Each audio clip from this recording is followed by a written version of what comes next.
जय हिंद एवरीवन। और हम अभी अपना पार्ट 2 शुरू कर रहे हैं अपने चैप्टर 4 का। इससे पहले हमने इसकी सारी सीरीज, सारी नहीं मतलब 3 चैप्टर की सीरीज जो है वो खत्म कर रखी है और ये 4th चैप्टर कंटिन्यूएशन पे है। तो हमने पहले जो है अपने सेकंड ऑर्डर की बात की थी, अब हम करने वाले हैं फर्स्ट ऑर्डर, जो कि हमारा कौन सा है, क्लर्जी। जो पिक्चर भूल चुके हो इस पिक्चर को ध्यान से देख लो। इसमें 3 ग्रुप बता रखे हैं, पहला क्लर्जी, दूसरे नोबल, तीसरे पेजेंट। क्लर्जी जो चर्च वगैरह थे, नोबल जिसके बारे में हमने पिछली वीडियो में बात की, और पेजेंट्स जो कि खेती बाड़ी करते हैं, workers. Nobles, fighters, clergy, prayers मतलब जो प्रेयर करते हैं। तो जब हम बात करते हैं कैथोलिक चर्च की, कैथोलिक चर्च एक टाइप से ना, जब रोमन एम्पायर टूटा था तो चर्च एक बहुत बड़ी एंटिटी, एक टाइप से कह लो कि पावरफुल चीज, लाइक पावरफुल बंदा कह लो या फिर पावरफुल इंस्टीट्यूशन, हाँ इंस्टीट्यूशन एक सही वर्ड है, पावरफुल इंस्टीट्यूशन बन के इमर्ज हुआ था। फिर हम देखते हैं उसकी खुद की क्या होता है, उसके खुद के कानून होते थे, खुद की जमीनें होती थी, खुद के रूल्स होते थे, और टैक्स भी उनके ऊपर नहीं लगता था। तो सोच लो कितना बड़ी या कितनी अच्छी अपॉर्चुनिटी चर्च को मिलती। और ये क्या थे, एक बहुत ही पावरफुल इंस्टीट्यूशन थे, जो कि किंग के भी ऊपर डिपेंड नहीं करते। जो मैंने बताया था कि ये लॉर्ड्स होते थे, वो किंग के ऊपर डिपेंड करते थे, किंग के ऊपर डिपेंड करते थे। बट जो ये चर्च है वो किंग के ऊपर डिपेंड नहीं करता था, बल्कि किंग एक टाइप से चर्च के ऊपर डिपेंड करता इनडायरेक्टली। ठीक है। At the head of the western church was the pope. अब क्या था, जो चर्च का जो हेड थे, मतलब क्रिश्चियनिटी में जो सबसे टॉप पोजीशन मानी जाते हैं, पोप की मानी जाती है। ठीक है। तो पोप कहाँ पे रहते हैं, वो रोम में रहते थे। वेटिकन सिटी कौन से, रोम में। अब पोप तो रोम में रहते, तो उसके अंडर आते थे बिशप्स और क्लर्कीज, जो कि फर्स्ट ऑर्डर के अंदर काउंट होते थे। जो बिशप और क्लर्की थे वही क्या कहते हैं, यूरोप में जगह इन सब चीजों को मेंटेन करके रखते थे। अब एक पोप है, वही सारी चीज नहीं कर पाएगा ना, तो उसने अपने अंदर बिशप्स और क्लर्कीज को मेंटेन करके रखा था। जो कि मोस्ट विलेजेस हैज, कई विलेजेस के अपने अलग अलग चर्च हुआ करते। लोग यहाँ पे आते थे संडेज को, जो कि सरमन्स होते थे उन्हें सुनने के लिए। प्रीस्ट के पास, जो प्रीस्ट सरमन्स कहते हैं उन्हें सुनने के लिए आते, प्रेयर करने के लिए, कि भगवान से थोड़ी बहुत बातचीत। जैसे आप भी हिंदू धर्म में या फिर जो भी आपका धर्म है उससे आप, अगर आप देखेंगे तो आप उस धर्म को मानते हैं। ठीक है। तो आप भी उससे क्या करते, पूजा पाठ वगैरह पे भगवान से मिलने जाते, तो उस टाइम पे भी ये चीज हुआ करती थी। बट अब आप कहोगे प्रीस्ट इतनी अगर बढ़िया जगह, उन्हें टैक्स नहीं देना है, जमीन है, बहुत कुछ है, तो क्या हर कोई प्रीस्ट बन सकता है? नहीं। पहली चीज, पहले यहाँ पे देखो, सर्फ जो है वो प्रीस्ट नहीं बन सकता। अब कहोगे सर्फ कौन? में सर आपने तो इन 3 कैटेगरी में बताया नहीं। जो अगर ये आप तीसरी कैटेगरी देख रहे हो पिजेंट की, इनसे भी नीचे आते हैं सर्फ्स, जो एक टाइप से मान लो गुलाम है आपके, उन्हें हम कहेंगे सर्फ्स। सर्फ्स क्या थे, उन्हें बैन कर दिया गया था कि वो प्रीस्ट नहीं बन सकते। And as well as the physically challenge, या जिन जो फिजिकली चैलेंज है उन्हें भी हम प्रीस्ट नहीं बनने देते। वुमेन्स भी, औरत भी क्या नहीं बन सकती, प्रीस्ट नहीं बन सकते। मैन जिनने शादी कर रखी वो भी प्रीस्ट नहीं बन सकते। मतलब एक आदमी ही प्रीस्ट बन सकता है, बट वो फिजिकली अच्छा होना चाहिए, सर्फ नहीं होना चाहिए, प्रेजेंट नहीं होना चाहिए। उसके बाद क्या कहते हैं, वो शादीशुदा नहीं होना चाहिए, मतलब एक अच्छा खासा बंदा होना चाहिए, तब जाके वो प्रीस्ट बन सकता है। जो बिशप, जिसकी हमने पिछली बात की थी, वह religious nobility, like lords own vast land estate. The bishops also had their own vast state. They lived in a grand palace. देखो अब क्या था कि मैंने आपको बताया था कि जो लॉर्ड्स थे उनके पास बहुत बड़ी जमीनें थी। तो ऐसा नहीं था कि प्रीस्ट झुग्गी झोपड़ियों में रह रहे थे, नहीं। प्रीस्ट जो है ना वो भी खुद, उनके पास भी खुद की जमीनें थी। जो बिशप्स थे उनके पास बहुत बड़े बड़े लैंड थे। देखो यहाँ पे लिखा है, जो बिशप्स क्या करते हैं, who owned vast land state. Bishop की अपनी खुद की रूल्स होते, बिशप की खुद की अपनी प्लेसेस होते, जिस जहाँ पे बिशप की मर्जी चलती थी। तो ये चीज हमने देखने को मिला है यहाँ पे। Church was entitled to 10 share of whatever the peasants produce from the land. अब क्या था कि जैसे मान लो पिजेंट है, जो पिजेंट है इसने अपने इस लैंड पे 100 किलो गेहूं उगाया। ठीक है, 100 किलो क्या उगाया, गेहूं। इसका 1/10 कितना होगा, 1/10 होगा इसका 10 किलो। अब 10 किलो इसे किसे देना पड़ेगा, चर्च को देना पड़ेगा एज अ टैक्स। तो इस टैक्स को क्या कहते हैं, इस टैक्स को हम कहते हैं तिथि। ये एक साल के अंदर, जैसे एक साल में इसने 100 किलो उगाया तो उसका 1/10 उसे चर्च को देना पड़ेगा, जिसे हम कहते हैं तिथि। ठीक है। मनी जो था ना एंडाउटमेंट के टाइप पे भी आता। अब ये क्या है, ये वो है जैसे मान लो किसी ने गिफ्ट कर दिया या किसी ने जमीन दे दी चर्च को, किसी ने अपने, हम रिलीजियस पर्सपेक्टिव से भी जैसे वहां पे दान पेटी में पैसा डाल दिया, कई बार भगवान को डोनेट कर दिया कि इतना अमाउंट है कि इस मंदिर को बढ़िया बनाने में। ये सब क्या आता है एंडाउटमेंट के अंदर, एंडाउमेंट्स के अंदर इन सबको हम काउंट करते हैं। फिर some of the important ceremonies conducted by church copied formal custom of feudal elites. अब देखो कुछ चर्च ने ना कुछ चीजें कॉपी की थी, जैसे कि मैंने आपको बताया था कि जो पीजेंट्स हैं उनके लिए लॉर्ड कौन हुआ, उनके लिए लॉर्ड कौन हुए, नोबल्स हुए, नोबल्स के लॉर्ड कौन हुए, नाइट्स हुए। तो ये क्या, ये एक फ्यूडल सिस्टम है। तो और फ्यूडल सिस्टम में ना लॉर्ड्स ने एक चीज बनाई थी, जो लॉर्ड्स थे, जो नोबल थे, उनने एक चीज बनाई थी कि जब भी कोई पीजेंट या नाइट्स उनसे मिलने आएगा, जैसे घुटनों पे बैठ के सिर झुका के उनसे प्रेयर करेगा, या फिर उनके हाथ सामने हाथ जोड़ेगा, सिर झुकाएगा। जैसे अगर आप आज मंदिर में जाते हो, हम क्या कहते हैं, भगवान के सामने अपने घुटने टेकते, माथा उनके चरणों में रखते हैं। तो वैसे ये जो सिस्टम था ये फ्यूडलिज्म में था। जो पीजेंट्स थे, जो नाइट्स थे, वो लॉर्ड्स के सामने या नोबिलिटी के सामने जाके अपना एक टाइप से सजदा कह लो वो करते थे, और नोबल जो मैन थे वो किंग के सामने ही करते। तो चर्च ने यही पॉलिसी अपनाया। चर्च ने कहा कि ठीक है, अब सर तुम मेरे सामने भी आओगे ना, तो क्या करोगे, अपने घुटने पे घुटने झुक पे आके मेरे सामने जैसे आओगे वो घुटने पे आओगे, और उसके बाद अपने हाथ जोड़ के मेरे सामने सिर झुकाओगे।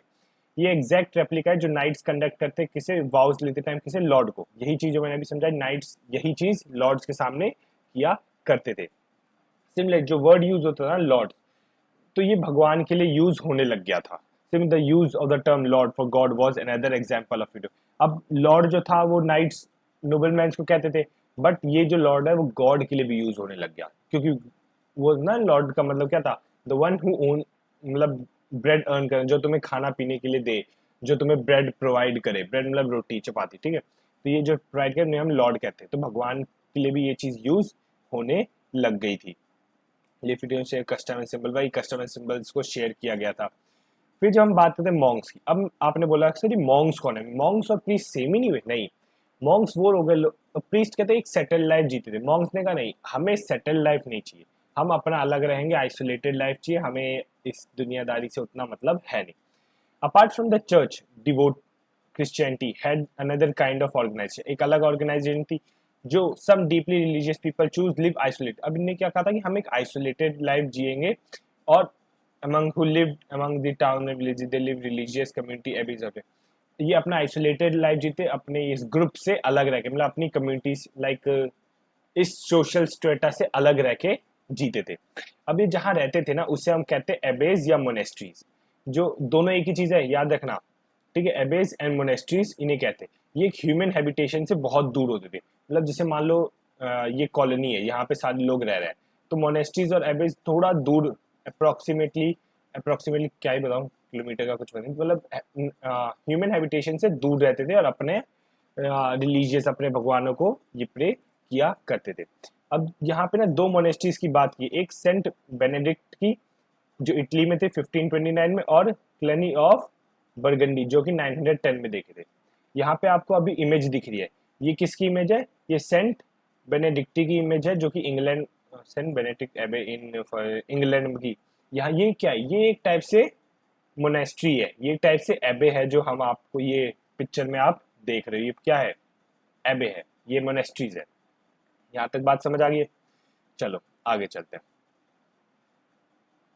अब मॉन्क्स क्या करते, अपने टाइम को कैसे स्पेंड करते, प्रेयर्स करने के लिए, पढ़ के, मैनुअल लेबर, मतलब खुद की ही अपना खुद थोड़ा बहुत खेती बाड़ी करके अपने टाइम को स्पेंड कर सकते थे। अब प्रीस्ट क्या कहते थे, जो प्रीस्ट शुड होते his life was open to both man and women, ठीक है।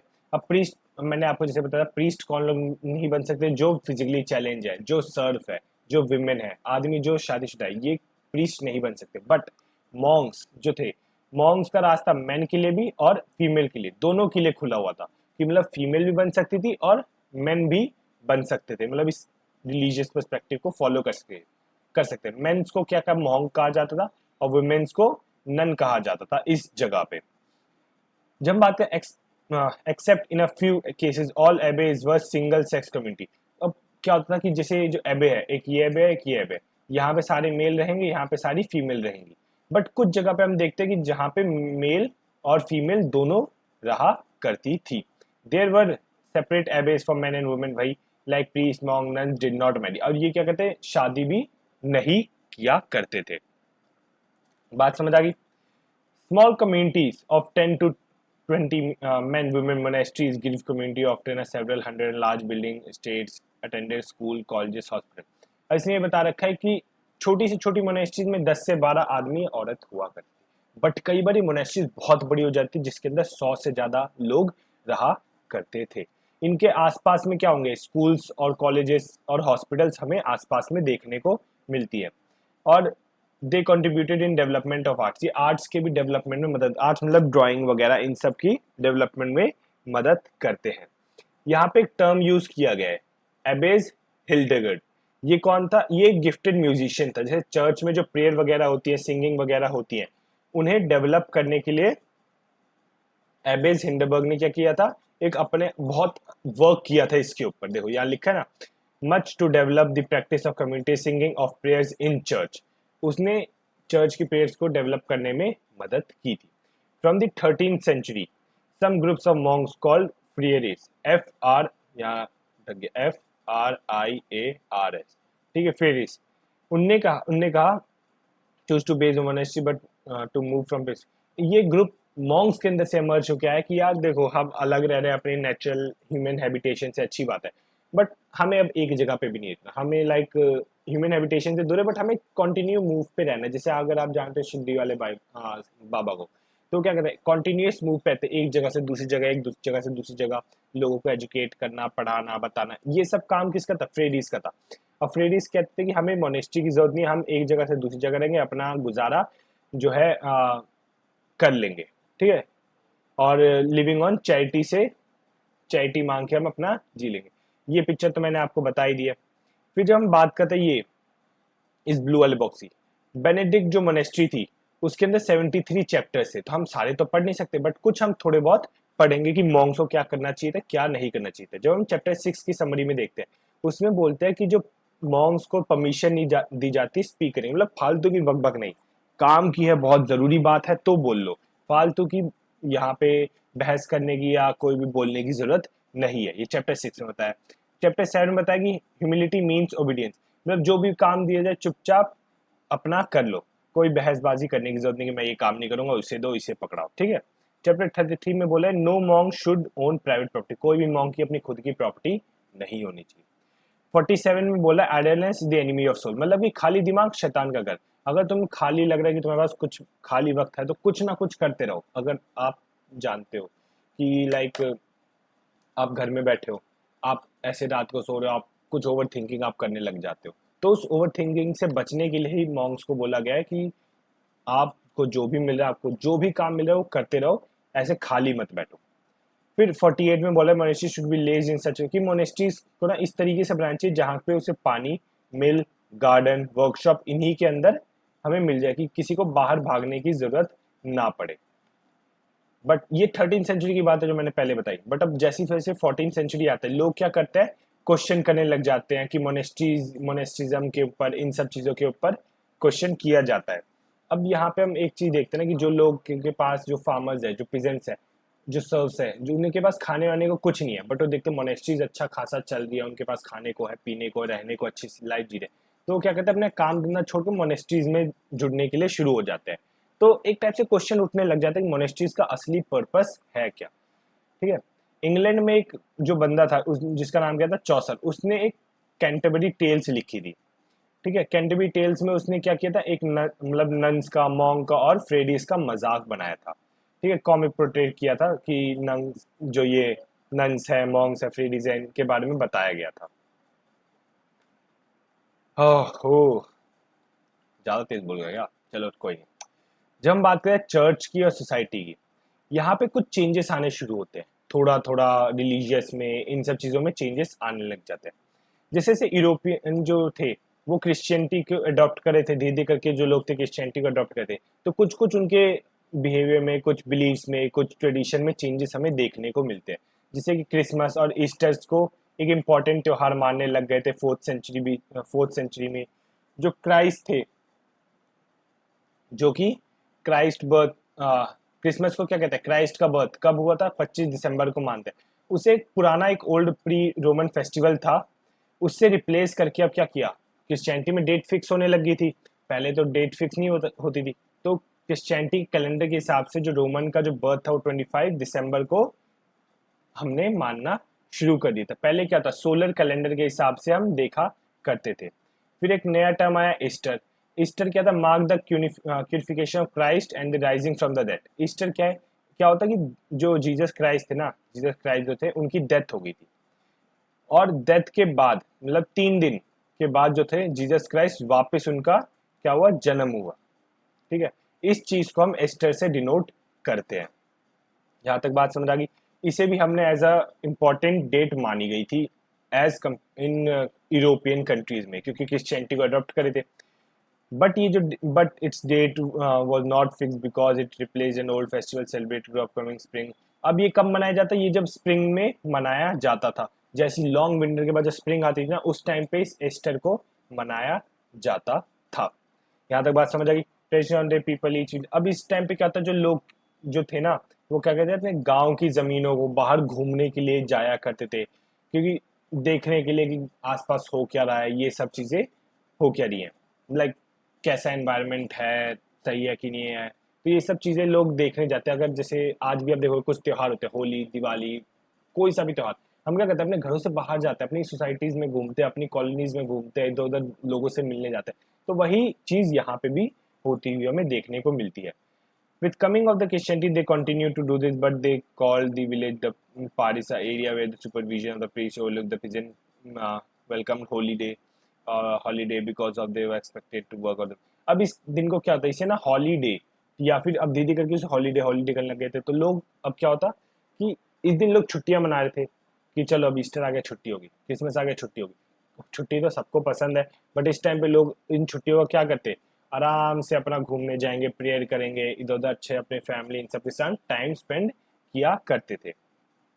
अब पिलग्रिमेज है, उसे जैसे आज के टाइम पे हम मंदिर जाते हैं, कोई आपने अगर वैष्णो देवी जा रहा है, कोई यहाँ पे कोई भी टेम्पल जो है, अक्षरधाम हो गए या फिर छतरपुर हो गए, तो हम क्या कर रहे हैं, अपने भगवान से मिलने के लिए या किसी की इंपॉर्टेंट जो साइट है जहाँ पे वो भगवान की मान्यता है, जैसे मान्यता तो हर जगह है भगवान, बट जहाँ पे मेन जो सोर्स कहते हैं ना, हम जैसे लोग घूमने जाते हैं पिलग्रिमेज साइट्स वगैरह पे, तो वहां पे भी लोग पिलग्रिमेज साइट्स को या जो भी अपने मॉन्क्स को मानते हैं या फिर जो अपने चर्च प्रीस्ट को मांगते हो, तो वहां जाते थे, उनसे मिलते थे, उन वहां पे जाके प्रेयर करते, सजदा करते। तो ये सारी चीजें हमें देखने को मिलती हैं इस टाइम के दौरान पे। समझ आ गया? चलो आगे क्या है, आगे क्या है इसमें, ये थर्ड चैप्टर पिजन सर्फ। देखो एक चीज मैं क्लैरिफाई करता हूँ, जो थर्ड ऑर्डर है ना, peasant, free and unfair. Peasants क्या होते थे, वो लोग होते जो कि अपनी खुद की जमीन पे भी काम करते और लॉर्ड्स की जमीन पे भी जाके काम करते। फ्री अनफेयर इन्हें हम सर्व्स की तरह काउंट करते थे। फ्री हो गए जैसे कि जो डेली वेजेस वाले हो गए, ठीक है, जिन्हें डेली वेजेस पे काम मिलता। अनफ्री सर्व जैसे कि अब जो मालिक है वही इनकी रहन सहन खाने पीने का सब चीज देखेगा, बट इन्हें पैसे नहीं मिलते थे। मालिक को इनसे जो काम करवाना होता था सर्व से करवाते थे और उसके बदले में इन्हें खाना प्रोवाइड करते। ये चीज, तीन चीज है जो थर्ड ऑर्डर में हम अगली वीडियो में पढ़ेंगे, इसमें नहीं, अगली वीडियो में। ठीक है, तो अभी के लिए जय हिंद और मुस्कुराते रहिए, फिर अगली वीडियो में हम थर्ड ऑर्डर खत्म करते हैं। Bye bye.